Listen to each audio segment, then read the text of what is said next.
Fun day for me. I got to wake up early and drive to Jackson for a 9 o'clock meeting. Sounds like fun. Never a dull moment in Jackson. Put a smile on your face, you'll have good weather. Yeah, well, surprisingly, yeah. I don't think we had just a light sprinkle here and there, but we checked the weather last night. I mean, we were going to get hanging on the whole way up, so it did actually work out pretty good. Golly, man, I don't know. I don't know what you do with that thing at this point.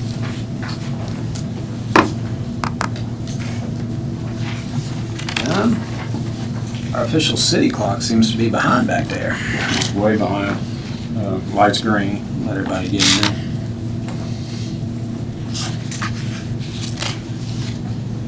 All right, I'm showing it as 6 o'clock. It is Tuesday, May 14th, 2024. This is the Ocean Springs Planning Commission. All that can, please rise. I'll lead us in a quick prayer and ask Kevin to lead us in a pledge of allegiance. God, we thank you so much that we get the opportunity to live in this city, God. We hope that we can make the decisions that we need to continue to have this city develop in a good and smart way and benefit all the residents involved. In your name we pray, amen. Amen. I don't know where the flag is. I pledge allegiance to the flag of the United States of America and to the republic for which it stands, one nation, under God, indivisible, with liberty and justice for all. All right. All right, so again, we are calling this meeting to order.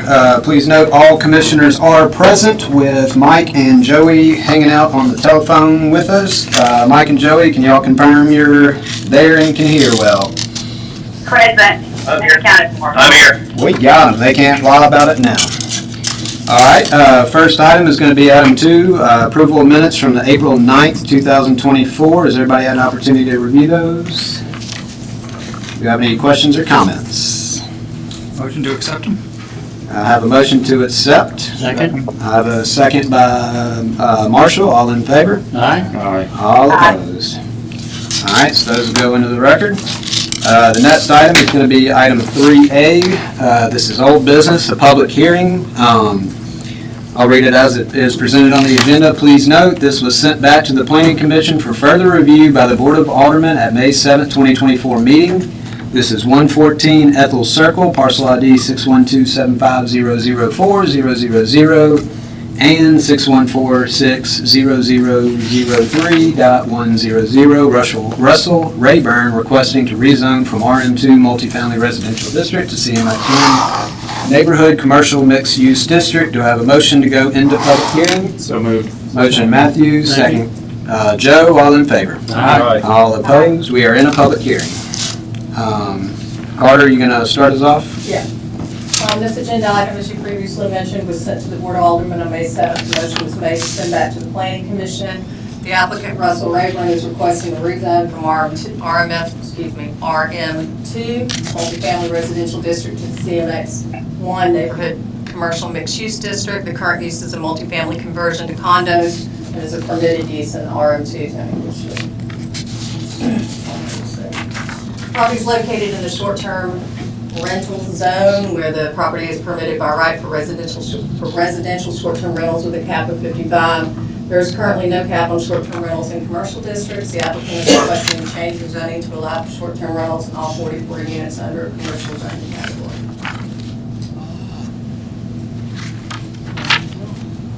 This is currently where we are with the short-term rentals, 55 active, 55 cap.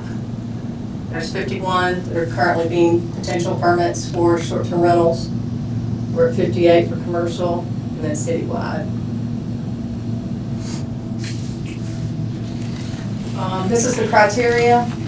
I'm not going to read every single, but it's part of your staff report. The criteria in its review and application, the hearing body shall consider the following criteria as applicable to the EDC text or zoning map amendment. No single factor is controlling the state. Each must be weighed in relation to the other standards. And it goes into consistency, Mississippi state law, et cetera, et cetera.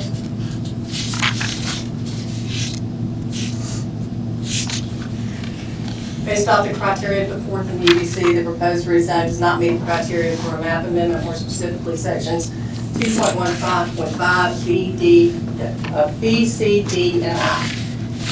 That's all the staff has. Okay. Before we go to the public, does anybody have any questions for Carter? Does anybody know why the Alderman sent it back? There was no discussion, the motion made.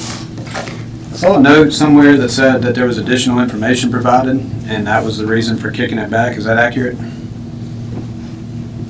I mean, there was additional discussion. Well, I mean, but we got 2 or 3 supplemental information sent to us on this one. Oh, from the applicant, you're talking about that? Right, yeah. Why would the applicant have submitted additional information if they were approved, I guess is my question. We can ask the applicant. Okay. What else? I'm sorry. Kevin, do you have anything else? I was just curious about the why. Yeah, I was too. Anybody else got anything? I do think there was additional, like, Donovan's packet that I think is in the packet for tonight, one before the planning commission before, I don't believe, so. No, it was not. The additional information from Mr. Donovan Scruggs was not provided in the original one. Yeah, no, I agree with that. I'm just, like Kevin said, just curious. I haven't seen one like this. So, Donovan, was it provided before or after the Alderman's decision to send it back? Can you come up and speak in the microphone? Well, hold on one second. Does anybody else, before we get him up there, anybody else have anything for staff only? Okay, let's go to the applicant. Does the applicant wish to speak? I have a few minutes before my time starts on being. No, definitely not. I mean, Name and address too, Donovan, please. Donovan Scruggs, 317 Pine Drive, like I said, I've got a presentation. I really want to try to address some concerns. I was told that there were issues with the application. It was not complete, and that additional information may be necessary, that the board had been involved in the kitchen about Ms. Thompson, that there were issues with it, and that it needed to come back to the planning commission for review. And my applicant agreed to do that because obviously felt he made the correct decision, and we think we're adopting it. I do want to question for legal purposes, is this a public hearing? Because it was sent back to you after the public hearing. It has not been advertised. So in the event this item is appealed, it does not constitute a public hearing. And What do you base that on? it wasn't advertised in the paper, 15 days notice prior, The initial meeting was, right? Yeah, Okay. yeah. But this will not sit back as a public hearing. So I'm just trying to qualify, if you're calling it a public hearing, it needs to meet the statutory requirements for a public hearing. And I don't think it does. I don't care who all speaks. Yeah, table it.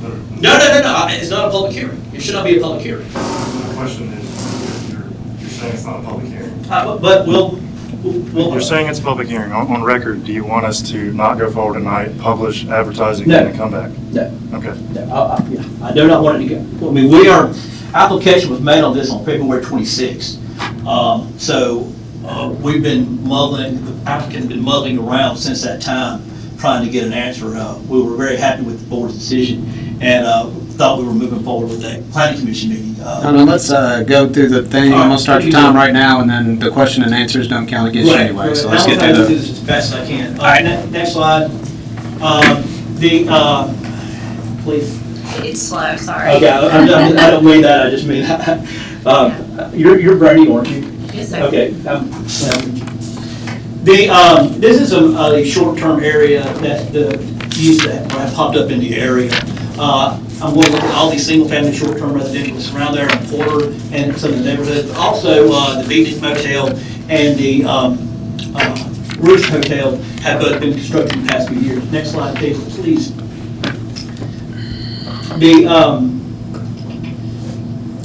This is, okay, thank you very much. This is just some more indication of the changes that have occurred.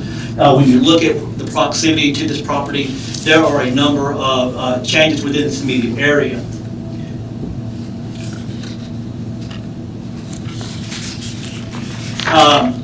I've heard reference to a spot zoning. This property cannot be considered a spot zoning. is compatible with the CMX district, is adjacent to the CMX district. It is the next zoning district that is in order adjacent to a CMX district, so it does not meet state statute for a spot zoning. This is an ongoing activity that's occurring on Porter Avenue. You've got Lazy Oak is being expanded. You've got the multi-family mixed-use development further down to the west. You've got Rain Residential and all the development that's occurring there. So that's a tremendous amount of change right out the front door. Excuse me, Donovan. Yes. Excuse me, Donovan. Unfortunately, Joey got cut off. Can someone call her back? Yeah, we'll stop Donovan start. Stopped you at 150.9, Donovan. At what? A minute 50.9. That's how much I've used? Mm-hmm. All right.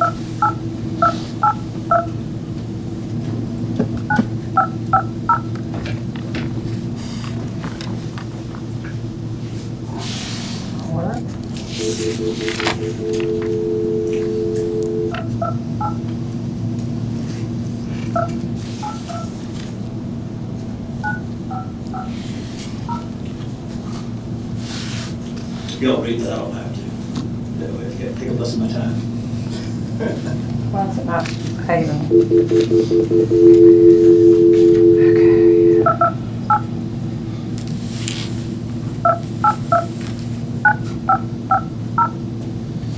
Donovan, Mike tested, said he's having a little trouble here, and if you can just speak a little bit louder. Thank you. You're welcome. I'm merging the calls now. Thank you. All right, real quick, we got Mike and Joey back, right? All right, great. This is the Yeah, here. Yeah. Go I'm ahead. here.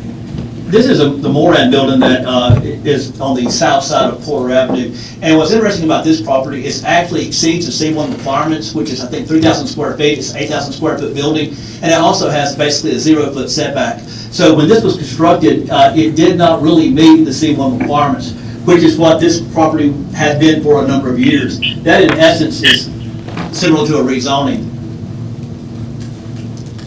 Also, when the UDO changed a couple of years ago, you allowed a number of new uses in the CMX one that were not allowed in the C1 district, hotels and motels, and of course, short-term rentals came about in 2015. So even though the zoning has not changed in this area, the intensity of the area has changed because new uses have been introduced. Even a bar was not allowed in this district until the UDO changed. You had suites there for years, but that was a non-conforming use. The, boy, it's definitely flooded.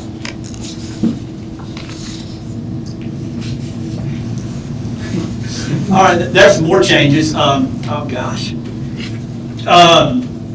The Ruth Hotel's a change. Now, I'm getting penalized for saying that we want to do short-term use.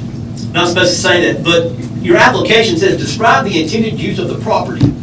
And that, he says, mixed use, multifamily residence, and short-term rentals. We get no credit for saying mixed use and multifamily. We only are to say that we want to do short term. Now, the reason we're saying this is that the applicant actually said there is a change in neighborhood character because there has been an uptick in short-term rentals. Short-term rentals, whether you want to admit it or not, are not a residential use. In fact, your UDO qualifies them as a housing, the same category that you do hotels and motels.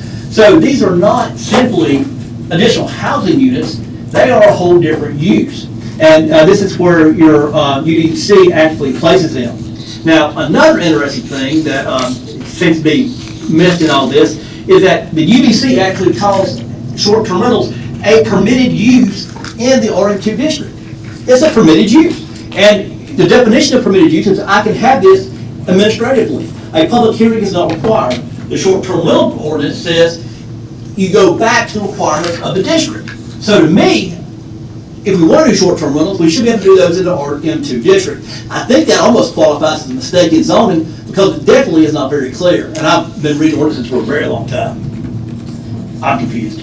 I heard that there is no policy that is actually, that we're not consistent with any policy. Your comprehensive plan outlines a number of policies that we are consistent with, which is also making this town more of a tourism town.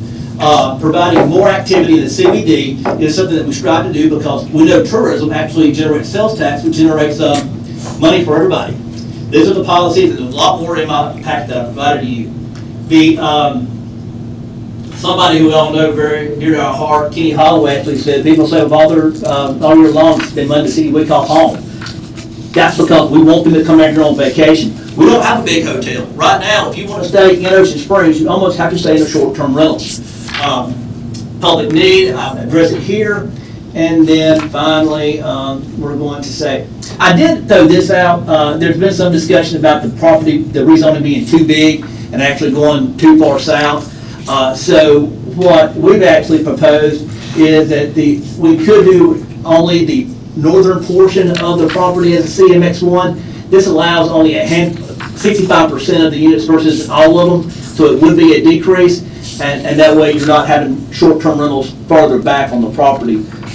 We're happy with this. We'll be happy with the entire zoning change as you previously voted for. We can do whatever you guys are willing to. All right, Donovan, that's time. Wrap it up. Is this your last one?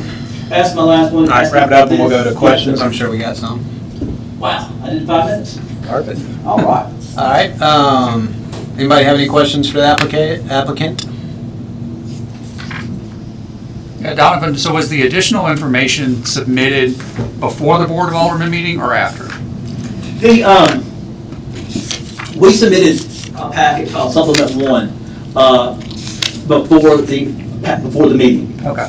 After the meeting, on Tuesday night, I think Ms. Thompson sent me an email with criteria that had not been addressed. So we added that in. Now, I do want to point out that, a portion of your zoning code says that if, after 5 days, if y'all hadn't notified the applicant by writing, then the application should be deemed complete. So in my opinion, that did not happen, so the application should have been considered complete as it stands, and we should not have had to actually come back before you. But, we're willing to do whatever we can to make everybody happy. And Donovan, just for the record, you agreed to come back, right, as you said earlier? Yeah. We're here, we're ready to come back. Andy, I've got 2 things I want to say. Yeah, please, go ahead. I just want to respond to, he said in his presentation about residential versus, short-term rentals coming out of residential and going into commercial uses. I don't have the case in front of me. There's a recent, I believe it's Mississippi Court of Appeals. It's more talking about interpretation of covenants and HOAs, but it says a short-term rental is not for purposes of reading covenants, not a commercial use. It does not bring it out of a residential use. So a short-term rental is a residential use. And then I'm also going to ask for an closed session to go in executive session motion from somebody on this at whatever time you want. No time left to present. Do I have a motion to go to closed session to discuss So the moved. need? Motion by Matthew, second by Second. Kevin, all in favor? All right. All right, so we're gonna disappear very quickly and we'll be back. Yeah. You want me to call Mike?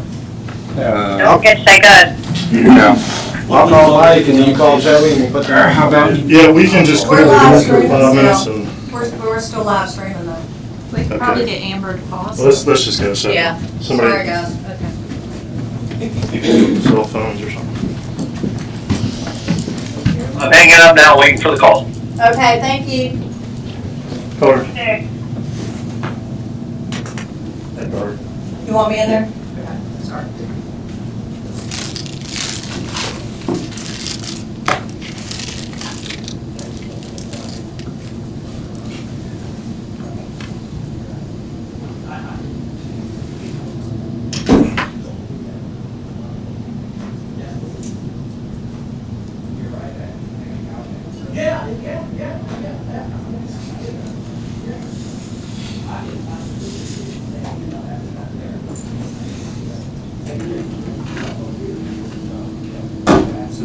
This is listed on the city's website, the agenda, not make it a public hearing. So it is advertised, I've been following this, that's why I showed up. I don't understand how this isn't a public hearing. Two different terms and 2 consecutive. I don't know what I did with it. That's that would qualify it for, yeah.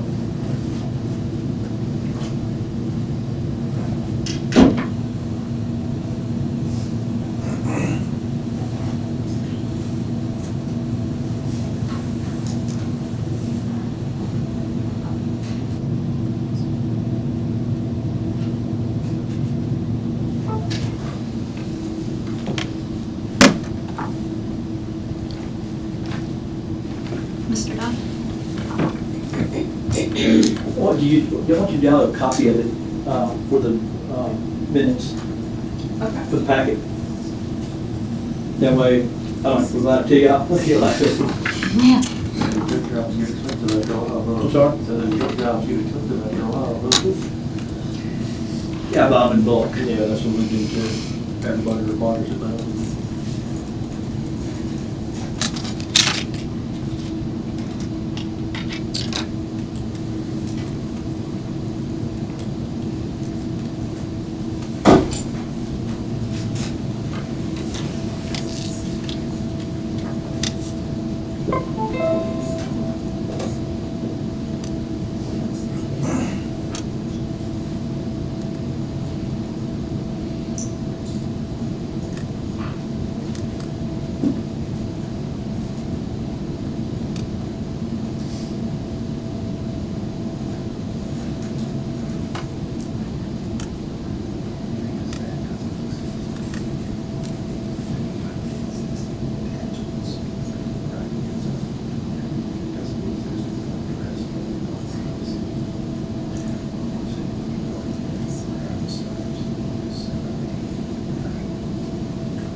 Ready to make it back yet? No, I think he's still in California. He's not back, wearing Birkenstocks with the ponytail. Oh, yeah, he's only got their height. They got, Chase Bob Bear. Yeah, heard about that. Must've been a slow bear. Yeah, I know, he's out. That's what I told him. Said he must not been real hungry. Freddie would be a little bit of a meal. Oh, yeah, I've been telling him to start doing some exercise and then. I saw him at the state ball game a couple of months ago.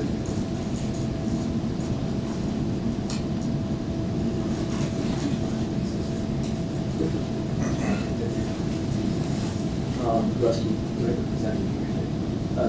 I think this meeting is not supposed to happen. This is not advertised. Well, because she pulled the agenda, she was going to try to work the agenda and do that, but she didn't put it on the meeting. And she wanted to sit and they just think that here, I told them to come back to this meeting. And I don't know if she let me go to do it. Public hearing is first word. It's not public hearing. What is this technical? Just a review meeting. I haven't put the fines on all of them. 15 days, that is it. Right, there's no 15 days. I was like, wait, I was looking at this, and say, this looks, what's going on here, and G. Yeah. I mean, it's advertise it, but the paper will be fine. 15 days. Yeah, I mean, like, it doesn't have, I'm gonna take me out. We have 6 agents. Years ago, we called it a public informational meeting, and not a public hearing. Wow, that's the number one thing that hangs up. You don't ever, that little details in the very beginning. Yeah. And that's what I'm saying. If you said worry about that lawsuit, because it's, you know, call for it, it's an agent. Yeah. He must be looking at some forty few rentals. I don't think you try to hear the podcast. Yeah, okay. Well, you want me to? Okay. I live downtown. Okay. I mean, I appreciate all the circles and stuff, but many of those are not 44-unit properties. You know, they're houses, you know, well, I'll wait until I get an opportunity to speak. I'm not a fan. I apologize. No, you don't have to apologize. I'm not, yeah, I'm not a fan. I believe in Ocean Springs, nobody's, not, everybody never supports, everybody does not support it every time. Yeah. No. Typically, we're very good at breaking out pitchforks. Well, I don't have that. But, yeah, my issue on it is that it's not a public hearing, so really, What is we this? had a public hearing a month ago. That's where the public comments were supposed to be gauged. But, I mean, I don't care what they do, it's their decision. What, are you just here? For the next project on the agenda, Sorry, which one was that? the Groveland Townhomes. Okay, that's a big one. Oh, really? No, I mean, yeah. Yeah. I was hoping it wasn't. Yeah, I mean, I just saw it, and it's like, I was just in the area and I saw these two projects. I had to do stuff, like I do properties in Ocean Springs and Jackson County all over the place, and, I know this guy, he's helping me out for a completely different thing, and, I know where he hangs out, it's just, I know where he is, you know, so instead of like, you know, I don't know where to find him, so that's why I came, so, you know. And hopefully we don't have. You're running this sign again. Yeah, it's on the back side of the storage facility. Are you the developer for it, or? No, I'm the business engineer. Okay, cool, you still engineer? Yeah. Yeah, so. It took me a little while to figure out who that was. So they were gonna do storage units by right, and then they just decided since Groveland Road is more residential, they would keep it residential. This is kind of a model that the home builders have been wanting. And so. How many units are they building? 30. 30. And this is a builder? 6 buildings? Yeah. I believe. Are they all just single family residential? It's single family attached. Okay. So they'll be sold individually, then they'll be rented. Okay. Just, like duplexes? It's quadplexes, Okay. sixplexes. Okay. What's the zoning on that? And right now, Yeah. particularly, it's CH. CH. So, Is that even allowed to do? Okay. multifamily. Alright, cool. And I was told that they put like a more to like, let's see what one time. On apartments. An apartment, yeah. We had a project killed on Yeah. the east side of town. Yeah. With that. Why was that? They put the wood on an apartment. I think they're gonna reinstate it next week. Okay. But right now it's not, so if you wanna get something in, you can, but it's. Actually, it was Terry Moran who we were working with on it, and, he didn't know there was a moratorium, and after finding that out, what he gathered was the schools were too overflow. They were passing, they said they didn't need more. That's what they always say. The same general excuse, but probably some other issue. And then after, I don't know how he got to this, but he ended up contacting HUA because they felt in the sewer, they couldn't have handle capacity with the additional capacity. We contacted them, and they said, no, we can handle it. I don't know, we're not the design engineers, we were just trying to help him out. So you guys need like a use permit or like, or you just gonna agree that this is, for, it's allowed? What is this? Yeah, you need to use. We went through sketch plot already, so that was approved, and then we're gonna go through this now. The only comments we've gotten back so far are our sidewalks. We didn't show sidewalks, it's like one of them.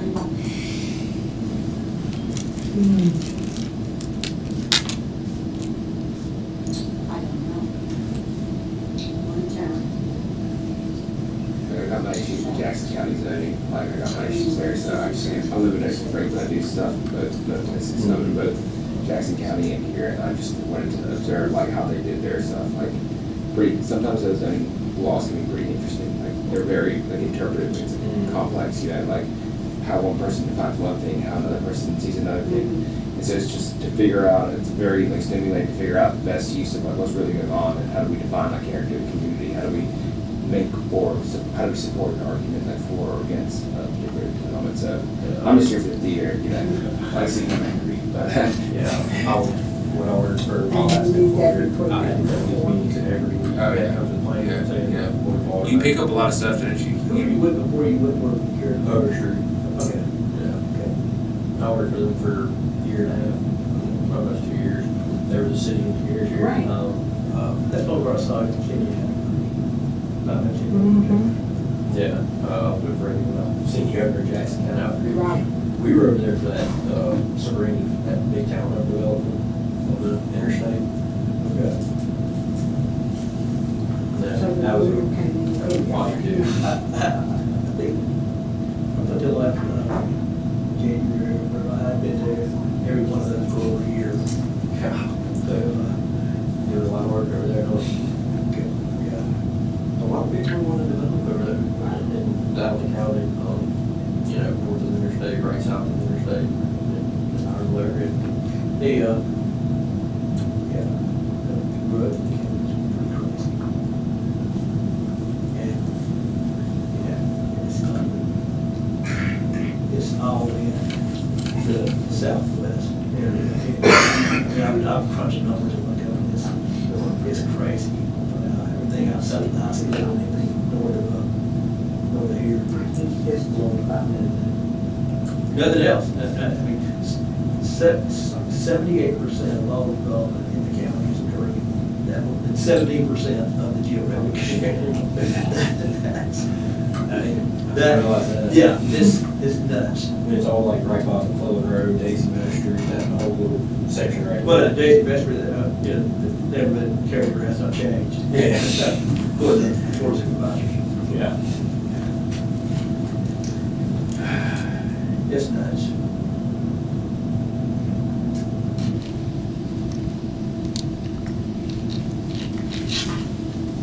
They're just trying to figure out how to cover their own butts up.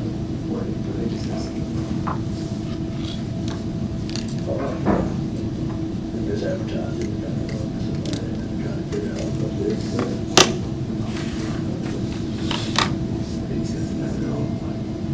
They're probably saying, why does it come back here, everybody has to approve it, you know? And nobody could ask her why you made it happen. She's trying to just.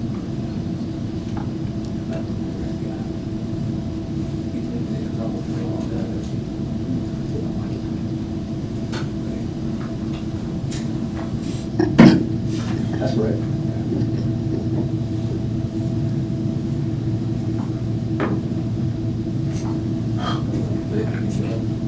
I don't, maybe not a question.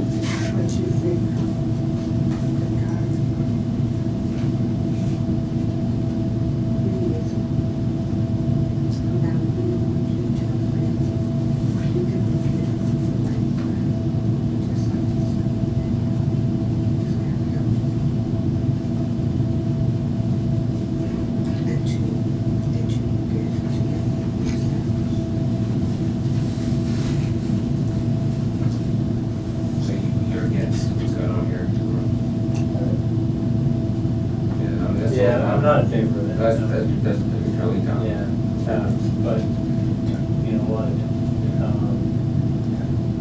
What do you live in downtown, you said? Yeah. Yeah. And, so, it's just, I think there's a residential side to downtown, and a lot of people, that is overlooked. You feel like this development could. It's just, I think there is development downtown, I think that is not considered in that. And Porter's sort of viewed as a mixed-use area, but it literally is one building away from my home.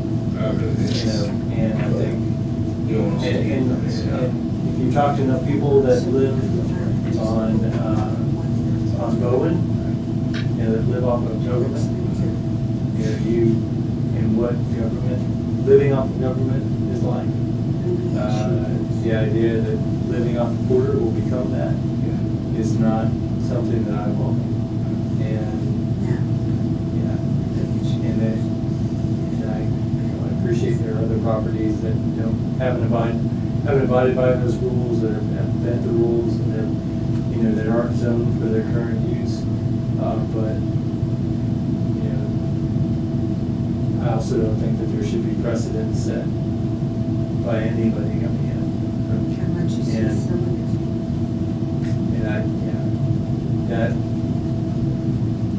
Because I love what's been done with the place. I think it looks fantastic. You know, honestly, when that started going on, I was excited to see that apartment complex go from kind of a, you know, it's sort of that one, and then there's the one that's next to, it's in not the best shape, that's next to it's on William, next to the beatnik, you know, that's in kind of sad shape. And so when all that renovation took place, you know, I was excited. I know Kyle that owns the property next to it from the golf cart shop. that will eventually develop after he cleared that lot right out in front of the property.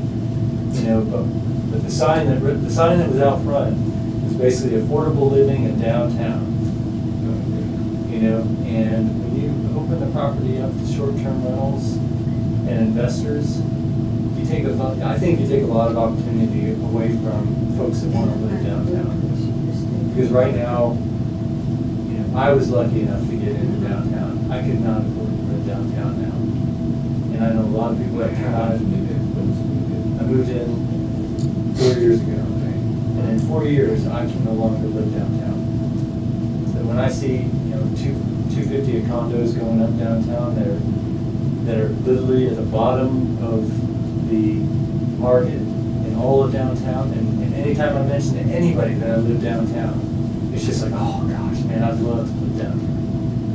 You know, so people may save up all year to go to spend a day in Ocean Springs, but I know a shitload of people that would love to live downtown Ocean Springs. So, you know, and to me, you turn it into mixed use, you turn it into Airbnb or short-term rentals, and open it up to investors. There are a lot of people you're closing out of the market downtown that want to live here to contribute to the community and not just add dollars to our town.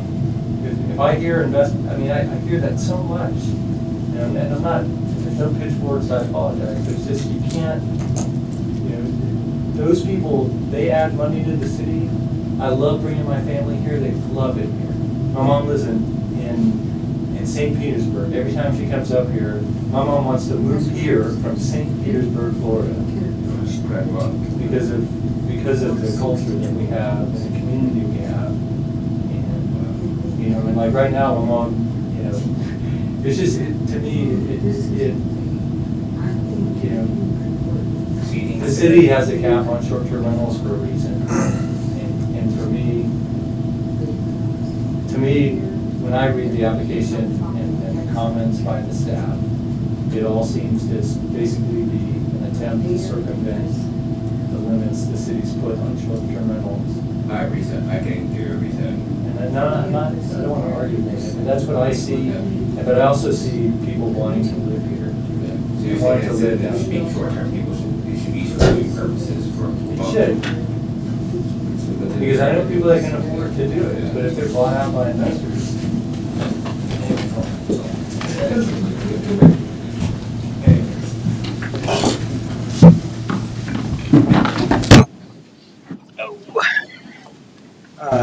Carter, can you get them back on the phone, please? Oh, sure, I'm sorry. As much trouble as you have, I can only assure you that I would have tenfold. I got this thing figured out. I'm pretty proud of me.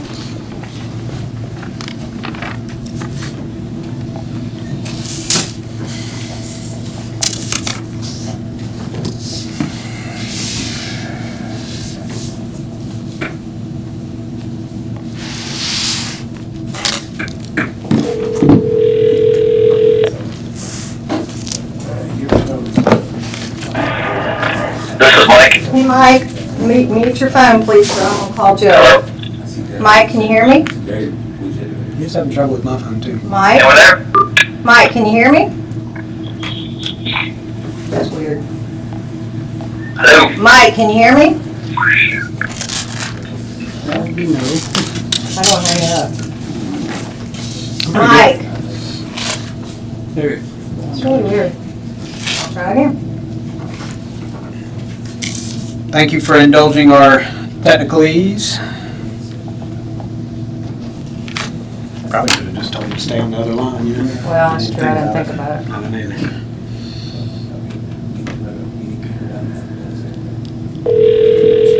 All right, that's it goes, so I don't know.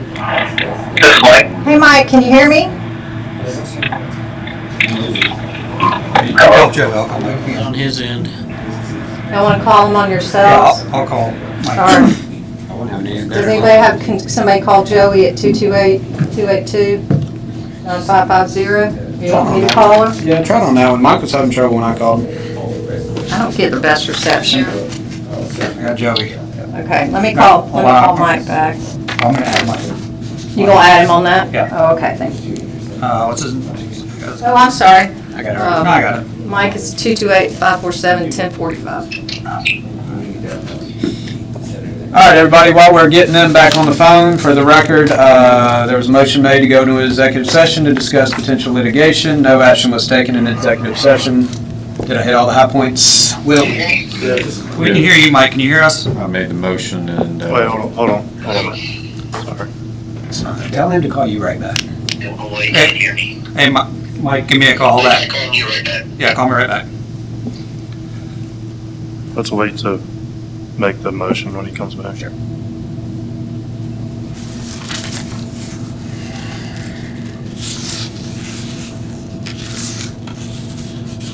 And I'll just say for the record, motion to go on executive session by Matthew Can you hear me? and seconded by Kevin O'Connell Yeah, Joey, you still there? for prospective All right, we're litigation related to Ethel, where no action was taken. Yep. Do I have a motion to come out of executive session? Motion Matthew, second Kevin, all in favor? Aye. All opposed? We are back to our regular agenda. Moving forward. All right, following executive session, we are still in a public hearing right now. Does anybody want to make a motion? Motion to close public hearing? We're not at public hearing. You didn't ask me whether the audience is going to. Yeah, you want to go ahead and field questions? Okay. Since it is. All right, so we've heard from the applicant. Is anybody in the audience in favor of, want to speak as a proponent in favor of the Russell Rayburn request to rezone? Anybody in the audience against the request? All right, name and address at the microphone, please, sir. All right, so my name's Harley Klein. I live at 515 Reagan Avenue downtown. You know, and I'm blessed to live here, to live downtown. I'm lucky enough to live here. You know, I got in before things they were crazy when we got here. They're worse now. And so as a resident of downtown, often I hear the arguments for the development, and part of why we live here is the growth we see around us, the things that are coming. But short-term rentals, you know, I saw the diagram with the circles all around this unit, all around this complex. And, you know, really, but a lot of those buildings are just single-family or single-use residents. They're houses. They're not 44 units that are going to be added to the short-term rental market in downtown. And that's all that I saw in the applicant. I missed the last meeting, but it just seems to me this is just somebody looking for an opportunity to circumvent the zoning and be able to add a bunch of short-term rentals to downtown and take long-term residences away from downtown. You know, when this property was advertised, I love what they've done. I've told this gentleman I do, but it was advertised as affordable living downtown. Okay, when you take that away from people that are looking for affordable living, which really doesn't exist in many places downtown, and open it up to investors for short-term rentals, you know, I was telling them people may save up all year to come and spend the day in Ocean Springs, but there are a lot of people that live here that would love to live downtown. And I personally, you know, again, comparing it to all the other short-term rentals in the area, I don't think that's a valid comparison. Not the density that it's going to be in this complex. And it certainly isn't affordable living for downtown. You know, these are short-term rentals. I'm surrounded by short-term rentals. Many of the ones you saw in there I back up to, you know, and I'm not saying these people don't bring something to town, but they don't bring community. And they just don't bring the community that residents do. You know, whether they be in condominiums or houses or whatever. But I think it is a change to the use of that property, you know, as much as we're benefiting by the remodel and the renovations that have taken place. So that's why I'm against it. All right, thank you, Mr. Harley. Thank you very much. All right, anybody else in the audience want to speak against the application? Anybody else? Last chance to speak. Rebut? Yeah, we usually give you a few minutes to rebut. Come on.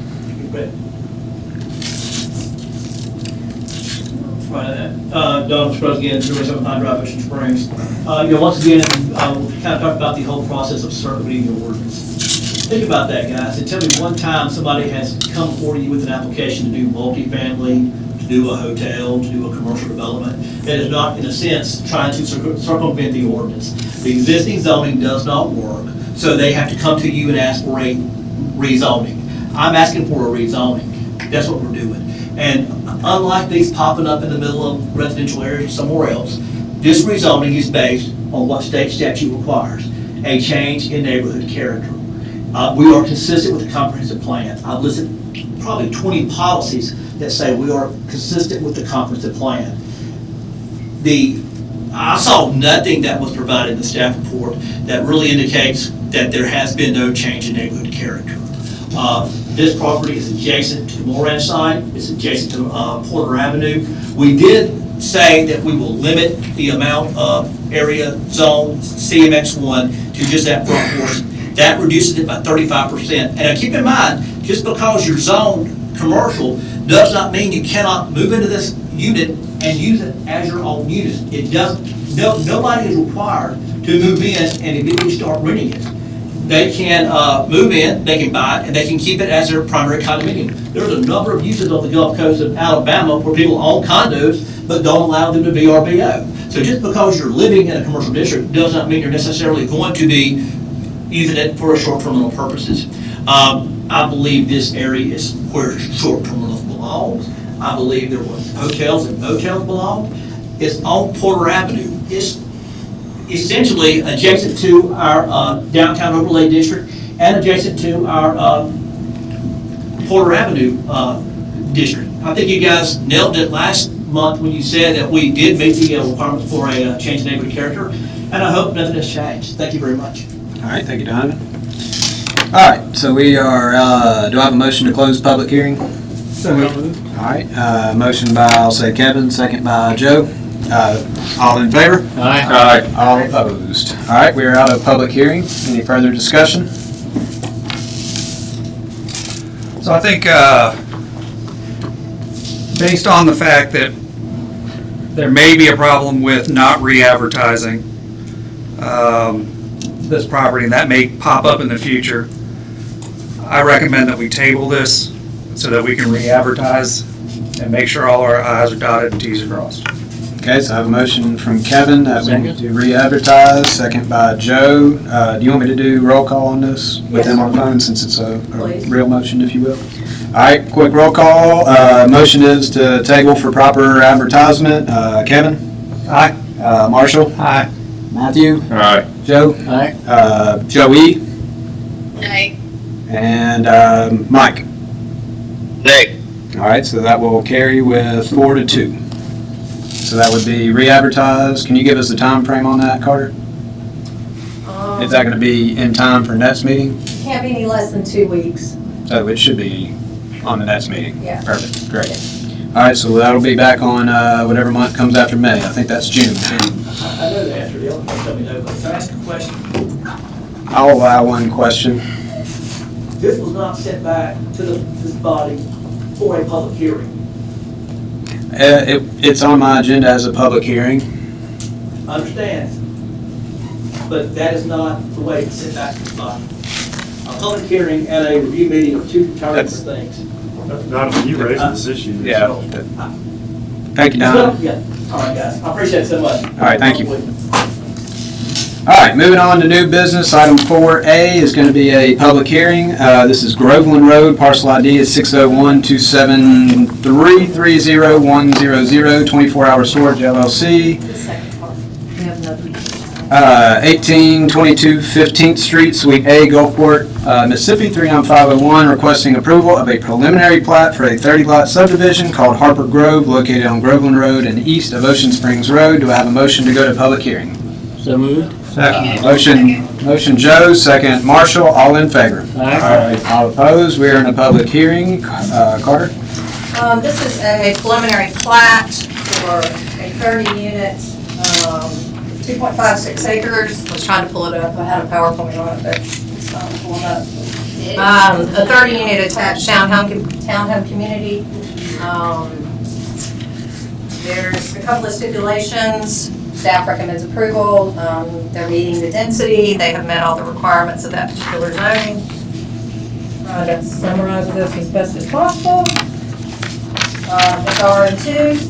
That was they had to get a conditional use permit. They did do that in February of 2024 and were approved. And And there are some stipulations. Couple of stipulations, they're gonna have to put sidewalks in, address the drainage calculations, update plans. I'm trying to remember, guys, it's been a long day. What was the last one, Andy? It says water and sewer tile. Water and sewer. Kind of the That's normal. correct. They're gonna have, public water and sewer. And staff recommends approval. All right, any questions for staff before we call on the applicant? So my only question, and I'll be honest, I kind of double checked with Carter, so this is a bit of a softball at this point, but It's okay. just with the engineering comments, you do feel like it's appropriate for us to, these are minor comments at this point, Minor. and we're not worried about, okay, perfect. They will not be signed off on until those are. Sure, and then this would not be the first time that Yeah. there's a hanging shed, so I to was speak. trying to get Sure. everything wrapped up. And I'm sure that'll be Work out the addressed. plan, and I was trying to get the applicant here and approve it. Sure, and, yeah, perfect. All right, does the applicant wish to speak? Name and address at the microphone, please. Nick Fountain, 13334 Seaway Road, Gulfport, Mississippi. So basically, me and Carter have worked through some of the issues, some of the comments she's made. One thing I wanted to bring up was, we've already agreed to have the road privatized. So if we keep the road private and also drainage, so HOA will maintain that, are we gonna be required to install sidewalks since we're maintaining the right of way? And that was just really the only question. And then if we're gonna be required, can we ask to make that a warranty item on the developer? That way, because usually a homeowner would install sidewalks, but during construction, usually sidewalks will get broken. We'll have to cut out the sidewalk for driveways. So I just asked to have that as a warranty item.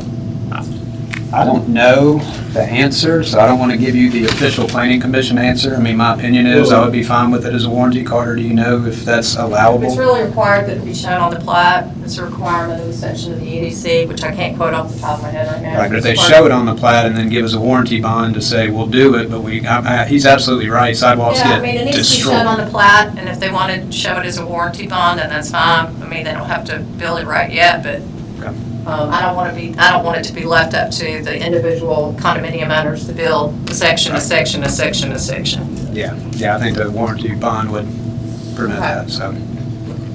Okay, anybody have any questions? I'm sorry, Nick, that's all you had? Anybody have any questions for Nick while he's up there? Okay. Does anybody in the audience want to speak in favor of this application?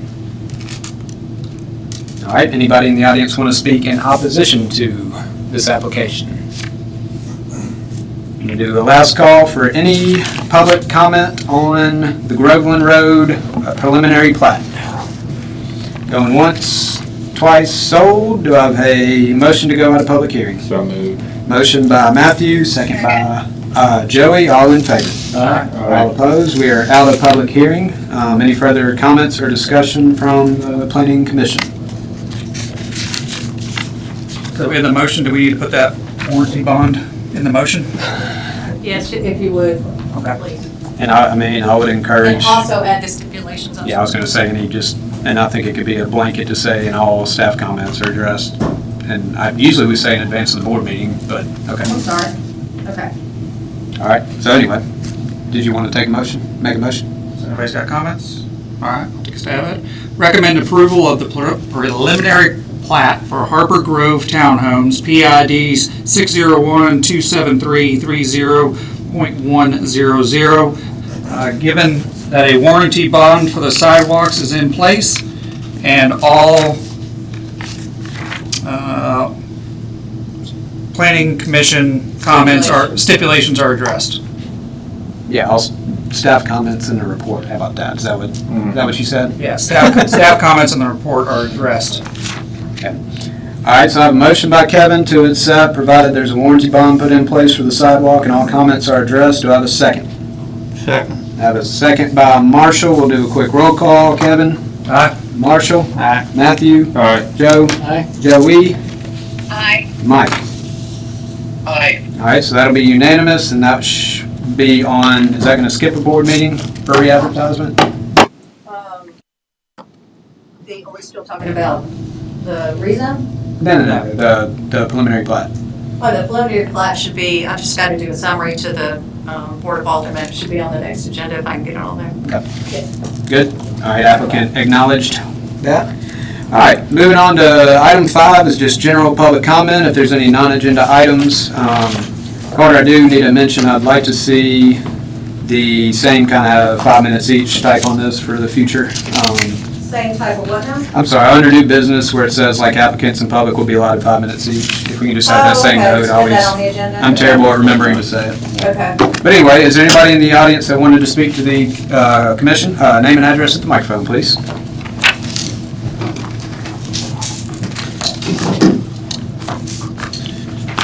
My name is Chris Hayes. My name is Chris Hayes, I live at 1606 Derby Court.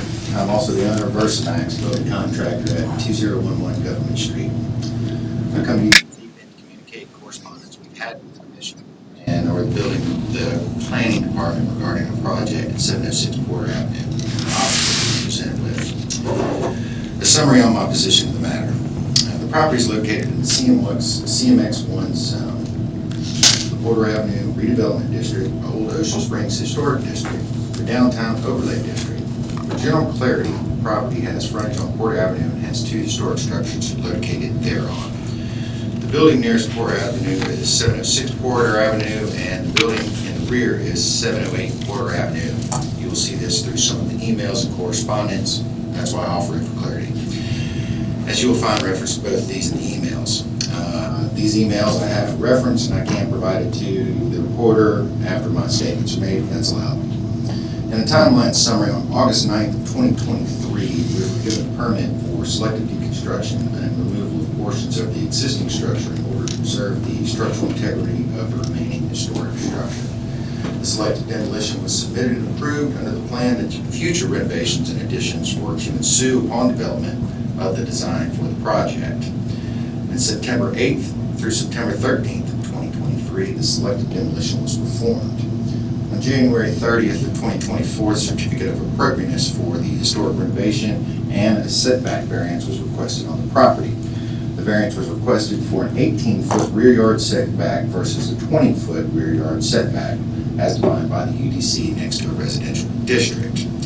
On March 6, 2024, an email received from the Planning Department noting CMX1 allows for multiple buildings, but there must be a principal building, and all others are accessory buildings. The principal building must be nearest the street.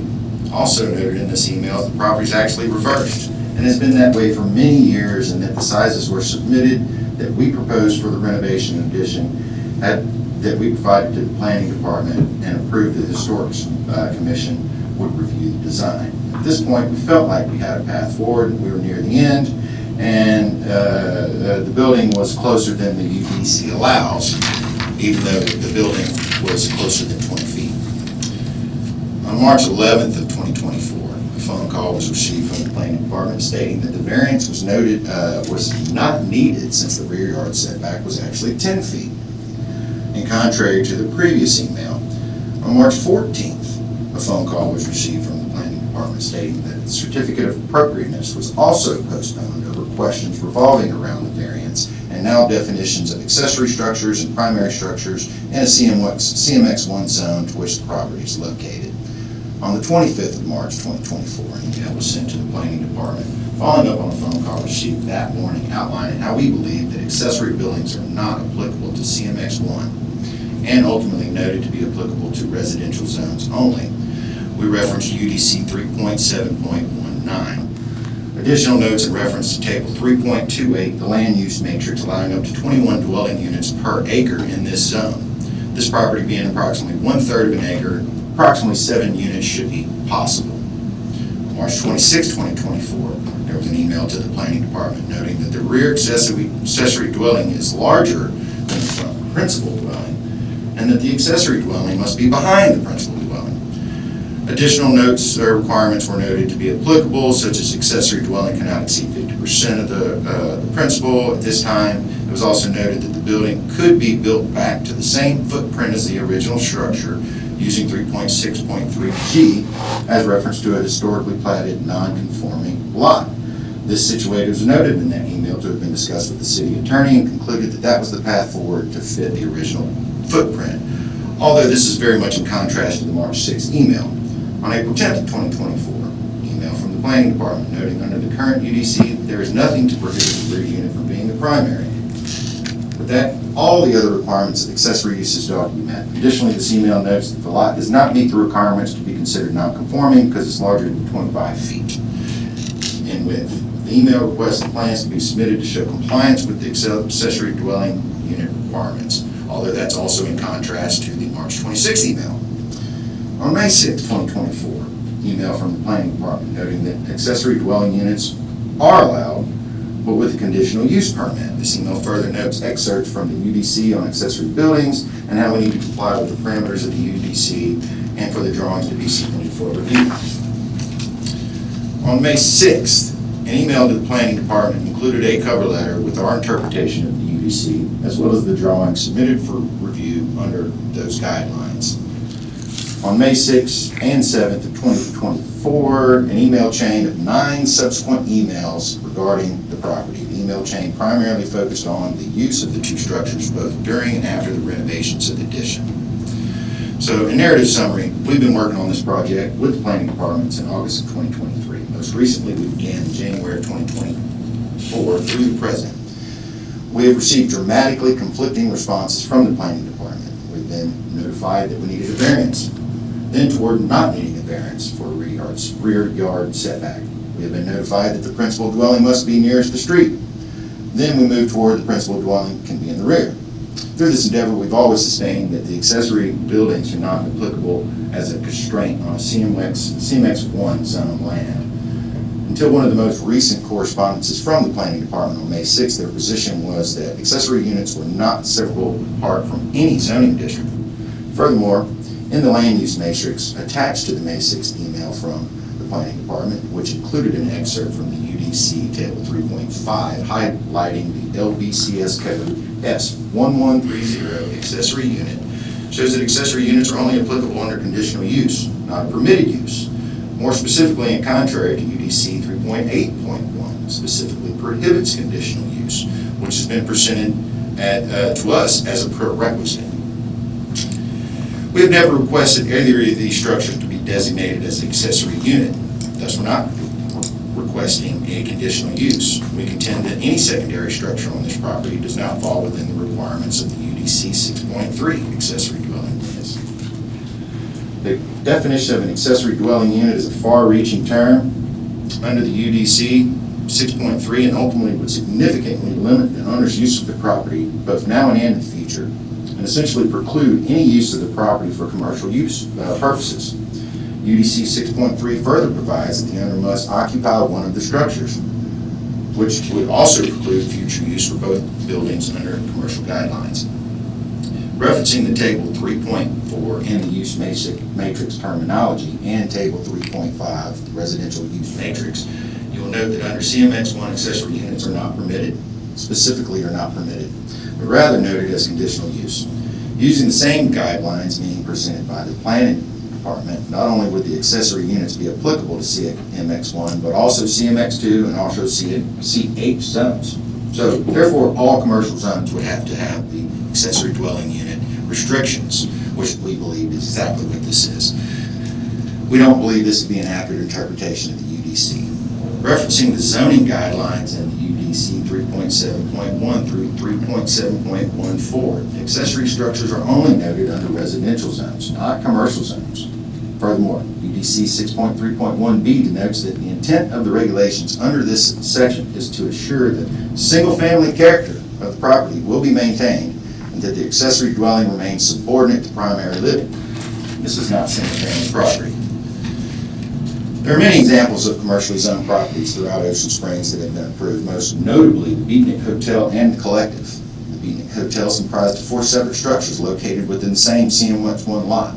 The address is 402 Porter Avenue, so the Planning Department's definition of the building nearest Porter Avenue must be the primary unit.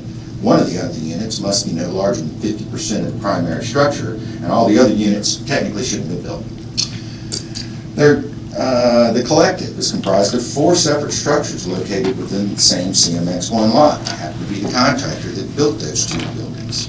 There's more than one address located at this location, but all share the same parcel of land. Ultimately, prior to the construction of Rain Development's new office and the gym building, currently Seaside Fitness, there were 2 structures located on this lot. The first building was the previous Rain Development office, and the other one was Sweets Lounge. I'm furthermore not aware of the owner occupies either one of these buildings, which we've been asserted that we have to follow, that the owner has to occupy one of these under the accessory dwelling unit guidelines. So, by the planning department's definition, neither of the 2 buildings in the collective should have been allowed to be constructed, since there were already 2 structures. Presumably, one would have been construed as the accessory unit and one as the principal unit. We're very eager to work with the planning department and the planning commission to move this project forward, and request the planning commission add this to agenda for the next meeting to hopefully offer clarity and guidance on the matter. We believe that this fits within the comprehensive plan and the redevelopment district that we fall within. We're not asking for conditional use, but rather the use is already defined within the UDC as permitted under CMX 1. Thank you very much. All right, thank you, Mr. Chris. Obviously, we don't know anything about your project, so can't comment too heavily. And if I can just make one comment. I've seen, me and Carter have talked, some previous communication on some of these correspondence we were talking about. I haven't had time to review the most recent as of last week and a few weeks prior. So if I can get with Carter and then get with you, would you be willing to meet with us to talk these things out? Absolutely. Yeah. So if you could get a card or anything. Or Provide my if you want to emails put that that I in the record, referenced. yeah. I have every single one of them right here. Submit it for record. Thank you very much, guys. I appreciate it. All right, thank you, Chris. Yeah, if we can, Will, if y'all can get together. And it sounds like it's not something that would typically come to us. It sounds like it's a by right. It's just trying to figure out what's by right. So I think that's, if that can work out, I think that's your best avenue forward. Is there an opportunity to? If you would, anybody else with general public comments? Yeah, so. Name and address first, please. Carly Klein, 515 Rayburn Avenue, and I happen to be the house behind that property. And I happen to be one of the people that has been following up with the planning commission about the building that's taking place or that's planned to take place. So my whole thing, yes, I don't have a volume of documents up here to go through UDCs, this point, that, and the other, but all I did was read the city ordinance, and that's where my concerns were raised. Okay, whether it's primary, secondary, or an accessory structure, my understanding is that it's a house that's being built that the folks that own the property are going to reside in, and it's going to be a lot bigger than the house that's being demoed. Okay, and the setbacks, it's a 7-foot setback in the rear and a 7-foot setback in the side. If you look at how my house is situated, that basically puts 17 feet between my window and their window on that property. And if I look at the setbacks, that's where the 20-foot setback came from. When I look at CMX 1, if it borders a residential property, which that one does, or a house, that there is a 20, and I might be off, but there is a setback requirement, even with CMX 1, and it's not 7 feet. So that's where. We could address it. That's where my concerns were raised, and I just, given this gentleman spoke about it, that's why I'm raising mine. Okay. So, Yeah, like I say, but they can be addressed by y'all. I just do I want that recorded then. I don't think we're going to address it, just we don't have the knowledge to do so we don't want to speak out of turn. One comment and It's, if it's real quick, but it really is not appropriate here. Very good. Under the plans we've submitted, the 7 feet doesn't exist. Yep. We've submitted 20 feet, follows CMX 1 next to RM1 district. Yeah, get with Will and Carter on that for sure.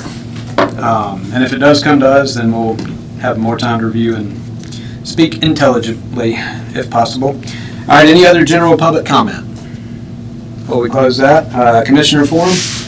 Any commissioners have any questions? So Carter and I talked about this property in particular, but not this property in particular, but in general. Sorry, the 706? Yeah, but I want to talk more in general about the That's EDC, fine. not this I was making sure I knew which one you're talking about. specific project. I don't find the UDC to be very clear about accessory use structures and dwellings. The way I read the UDC, it does not apply to commercial. Carter sees it different. Is there a way that we can put an amendment in the UDC so we can clarify that so we don't run into these issues in the future? I tell you, I would like even though it's probably not ever anything we're gonna hear, I almost wanna see all these emails just for our own notification to help us. So, I mean, I think it might be a good catalyst just to start that conversation. Yeah, I mean, because honestly, I can't see how a commercial has an auxiliary use residence Well, or there's tricks, right? So inside a commercial district. I mean, like you said, you could build 7 houses on that lot. Well, but the beatnik was brought up. Well, the beatnik is one building, I believe. They connect every building with if you look at them, it's the building, but then there's a small little entrance. And the entrance, you go in and you turn left, but it's still connected. So I think the beatnik is Connected by a considered sidewalk? one. No, it's it's the building. If you look at the aerial, you can see it.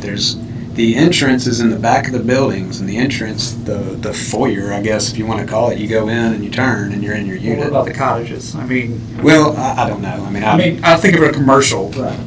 And the UDC clearly says how much structure you can have and how many structures you can have. And I haven't gone But back. it never actually says, one structure has to be 50% less than another structure. It doesn't address that for I can commercial. tell you for sure, yeah, okay, because in residential. In residential, absolutely, yeah. Right, I built. But in commercial, it doesn't address that, and it wouldn't make sense in commercial.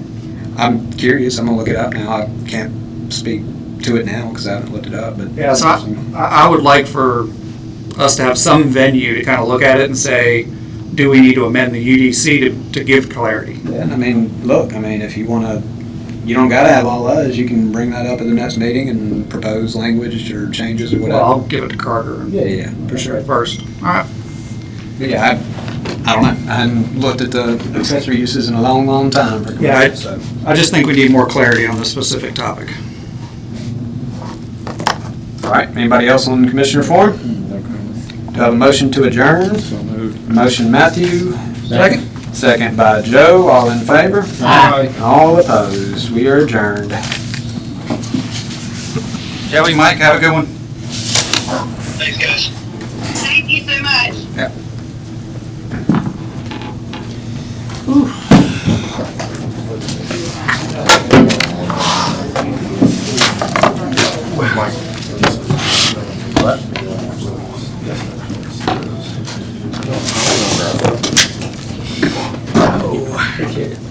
Hey, you going that way?